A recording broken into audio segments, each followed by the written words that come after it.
வணக்கம். நான் சுதர்ஷன் மகேஷ். சமீபத்தில் ஏற்பட்ட ஒரு விலைவாசி உயர்வு எல்லா தரப்பு மக்களையுமே ரொம்ப பெரிய அளவில் பாதிச்சது அப்படின்னா அது மொபைல் நெட்வொர்க் அவர்களினுடைய டாரிஃபை உயர்த்தினது. இதெல்லாம் ஒரு பெரிய விஷயம் அப்பாஸ் அப்படின்ற மாதிரி நீங்கள் சொல்கிறது புரியுது. ஆனாலுமே எல்லா தரப்பு மக்களுமே பெரிய அளவில் புலம்புன விஷயம் அப்படின்றது மொபைல் டாரிஃப் ரேட் கூடிருச்சு. ஆரம்பத்தில் ஜியோ வந்தோடனே ஃப்ரீயாக கொடுத்தாங்க. அதற்கப்புறம் நம்மளை கொஞ்சம் கொஞ்சமாக அந்த ரேட்டை கூட்டி இன்றைக்கி பார்த்தீங்களா இவ்வளோ ரூபா கூட்டியிருக்கிறாங்க அப்படின்ற மாதிரி ஒரு தரப்பு பேசினாங்க. இன்னொரு தரப்பு இருக்கிறாங்களே அவருடைய பையனுக்கு கல்யாணம் வைக்கிறாருங்க, அதனால தான் மொபைல் ரேட் எல்லாத்தையுமே கூட்டிட்டாரு அப்படின்ற மாதிரி இன்னொரு தரப்பில் எல்லாருமே நீங்கள் கவர்மெண்ட் நெட்வொர்க்காக இருக்கக்கூடிய பிஎஸ்என்எலுக்கு மாறுங்க அப்படின்னு சொல்லிட்டு இன்னொரு பக்கம் சொல்லிட்டு இருந்தாங்க. ஸோ இப்படியாக ஜியோ அவர்களினுடைய மொபைல் டாரிஃபை கூட்டினாங்க. ஸோ நம்பர் 1 அதிகமான சப்ஸ்கிரைபர்ஸ் இருக்கக்கூடிய ஒரு மொபைல் நெட்வொர்க் ஜியோ. அடுத்ததாக 2வது இடத்துல ஏர்டெல் இருக்கிறாங்க. ஸோ இவர்கள் கூட்டினதுக்கப்புறமா ஏர்டெல்லும் அவர்களினுடைய டாரிஃப் ரேட்டை கூட்டிட்டாங்க. வோடஃபோன் ஐடியா அவர்களும் அவர்களுடைய டாரிஃப் ரேட்டை உயர்த்திட்டாங்க அப்படின்றத நம்மளால் கவனிக்க முடிகிறது.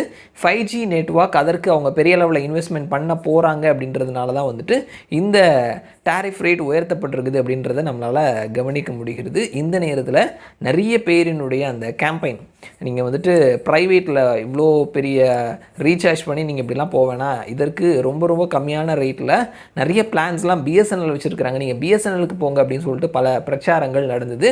ஸோ நிறைய கம்யூனிஸ்ட் கட்சி சார்ந்த பேஜஸ் கூட அதை ப்ரமோட் பண்ணிகிட்டு இருந்தாங்க. ஆனால் பிஎஸ்என்எல் இப்படி போனதுக்கு காரணமே அங்கே இருக்கக்கூடிய தொழிற்சங்கங்களும் அங்கே இருக்கக்கூடிய அலுவலர்களும் அப்படின்ற மாதிரியான பேச்சுக்கள் இன்டர்வியூஸ் நம்மளால் கவனிக்க முடிஞ்சது.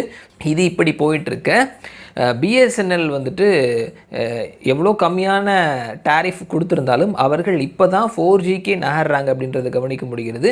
ஸோ நம்மளில் பெரும்பாலானவங்க 4G தான் யூஸ் பண்ணிகிட்டு இருக்கிறோம். சிலர் 5G நெட்வொர்க் வரைக்கும் நகர்ந்துட்டாங்க. ஸோ 4G 5G யூஸ் பண்ணக்கூடிய பர்சன்ஸ் அவங்க பிஎஸ்என்எலுக்கு நகர்றதுனால அவர்களுக்கு அந்த நெட்வொர்க் இன்டர்நெட்டை பயன்படுத்தக்கூடிய வாய்ப்பு அப்படின்றது இப்போதைக்கு அது குறைவாக தான் இருக்குது. அப்படின்றதுனால பிஎஸ்என்எலுக்கு போக முடியாத ஒரு சூழல் இருக்கிறாங்க. அவர்களுக்கு எல்லாத்துக்கும் ஒரு சர்ப்ரைஸ் கொடுக்கக்கூடிய விதமாக தான் டாட்டாவினுடைய டிசிஎஸ் இவங்களும் பிஎஸ்என்எலும் 15,000 கோடி ரூபாய்க்கான ஒரு அக்ரிமெண்ட் போட்டிருக்கிறாங்க அப்படின்றது கவனிக்க முடிகிறது. இதில் கிட்டத்தட்ட 1000 கிராமங்களுக்கு இன்டர்நெட் வசதிகளை கொடுக்கறது. 1000 கிராமங்களை தேர்ந்தெடுத்து அந்த கிராமங்களுக்கு இன்டர்நெட் வசதிகளை கொடுத்து அந்த கிராமங்களில் இன்ஃப்ராஸ்ட்ரக்சரை நல்லா வலுப்படுத்தி அங்கே இன்டர்நெட் சேவையை பயன்படுத்தக்கூடிய வாய்ப்புகளை ஏற்படுத்தி கொடுக்கணும். நகரம் கிராமம் 2 பக்கத்துலேயுமே நம்ம எங்கே போனாலும் இன்டர்நெட் சேவை அப்படின்றது எல்லாருக்கும் ஒரே மாதிரியாக இருக்கணும் அப்படின்ற ஒரு நோக்கத்தில் அப்படி ஒரு இன்வெஸ்ட்மெண்ட் பண்ணிவிட்டு அவ்வளோ இன்வெஸ்ட்மெண்ட் பண்ணி அந்த ஒரு ப்ராஜெக்ட் அப்படின்றத நகர்த்திட்டு இருக்கிறாங்க. அதே நேரத்தில் பிஎஸ்என்எல் 4G அவங்க லைசன்ஸ் வச்சுருக்கிறாங்க. அதுவும் இந்தியாவினுடைய கொஞ்சம் பகுதியில் மட்டும்தான் அவங்க 4G கிடைக்கும், எல்லா இடங்களையும் கிடைக்காது. தற்பொழுது வரைக்கும் பார்த்தோம் அப்படின்னா கிட்டத்தட்ட 9,000 டவர்ஸ் மட்டும்தான் 4G டவர் அவங்க வச்சிருக்கிறாங்க. ஸோ அந்த எண்ணிக்கையை 1 லட்சமாக உயர்த்துறதுக்கான அந்த பிளானிங்லையும் டிசிஎஸ் அண்ட் பிஎஸ்என்எல் இறங்கியிருக்கிறாங்க அப்படின்றத கவனிக்க முடிகிறது. ஸோ இது வெறும் ஒரு 4G நெட்வொர்க் அது மட்டும் கிடையாது. 4G ஆஸ் வெல் அஸ் 5Gக்கான அடித்தளமாகவும் இந்த கொலாபரேஷன் இவங்க 2 பேரும் இணைந்திருக்கிறது இருக்கும் அப்படின்றதையும் நம்மளால் கவனிக்க முடிகிறது. 1 லட்சம் டவர்ஸ் வரைக்கும் பிளான் பண்ணி வச்சுருக்கிறாங்க. ஸோ இந்த விஷயங்கள் எல்லாமே எப்போ செயல்பாட்டுக்கு வரும் அப்படின்னு பார்த்தோம்னா 2024 ஆகஸ்ட் அடுத்த மாதம் செயல்பாட்டுக்கு வரும் அப்படின்றத நம்மளால் கவனிக்க முடிகிறது.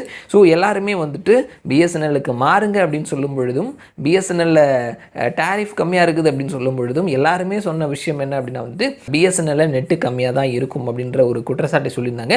ஸோ அதை சரி பண்ணக்கூடிய விதமாக தான் இந்த மாதிரியான ஒரு விஷயங்கள் எடுத்திருக்கிறாங்க. அது மட்டும் இல்லாமல் இந்தியாவிலேயே தயாரிக்கப்பட்ட ஆத்ம நிர்பார்னு சொல்கிற மாதிரி இந்த டெக்னிக்கலான விஷயங்கள் எல்லாமே இந்தியாவிலேயே தயாரிக்கப்பட்ட பொருட்களை வைத்து தான் செயல்படுத்த போகிறாங்க அப்படின்றது நம்மளால் கவனிக்க முடிகிறது. ஸோ டாட்டா அவர்களினுடைய கம்பெனியான டிசிஎஸ் பிஎஸ்என்எல்லோடு சேர்ந்து 4G + 5Gக்கான வேலையை இந்தியா முழுவதும் விரைவாகவும் குறிப்பாக ரூரல் ஏரியாஸில் கிராம பகுதிகளில் கொண்டு போகிறதுக்கான வேலையை ஆரம்பிச்சிட்டாங்க. அது ஆகஸ்ட் மாதத்துலேருந்து செயல்பாட்டுக்கு வரும்னு சொல்லி எதிர்பார்க்கப்படுது. ஸோ வந்ததுக்கப்புறமா நிறைய பேர் பிஎஸ்என்எலுக்கு மாறுறாங்களா அப்படின்றது நம்ம வெயிட் பண்ணி பார்க்கலாம். மறுபடியும் நான் உங்களை இன்னொரு வீடியோவில் சந்திக்கிறேன். அது வரைக்கும் நன்றி.